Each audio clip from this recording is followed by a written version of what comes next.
Think about, we now have about 120,000 students that this year will receive the Bright Future Scholarship in the state of Florida. That is affecting families in every corner of this state, and that's something that has been huge to make sure that everybody has opportunities. One of the problems is, if you look at what the criteria is to qualify for Bright Futures, yes, you got to have a certain weighted grade point average and certain test scores, whether you're FAS or medallion. Those, it's a little bit higher if you're FAS, a little lower if you're medallion, but still, it's significant, and you need to work hard to do that. But what you also have to do is do community service or volunteer hours, which, in and of itself is a positive thing. You want people to be a part of their communities because, yes, we want you to be able to get a credential, but we also want you to be a productive citizen, and that involves more than just what degree you have and what job you have.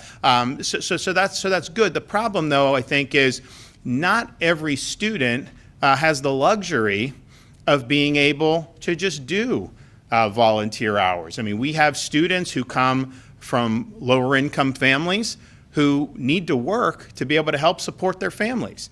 And they should not be denied the opportunity to qualify for a scholarship just because their socioeconomic background makes it more difficult to be able to do this type of volunteer work. And so we think that if you're somebody that is having to actually work, particularly as a high school student, to be able to help your family, that those hours should also count toward the community service hours so that you too can be eligible for the Bright Future Scholarship. And so, and we have also seen a decline in the number of high school seniors who have been eligible, and I think part of the reason is because of that. So what we don't want is to take a scholarship and make it out of reach of a student just because of their family circumstances. In fact, those are the students that probably will benefit the most from having these. I mean, we have people, this is not an income-based program,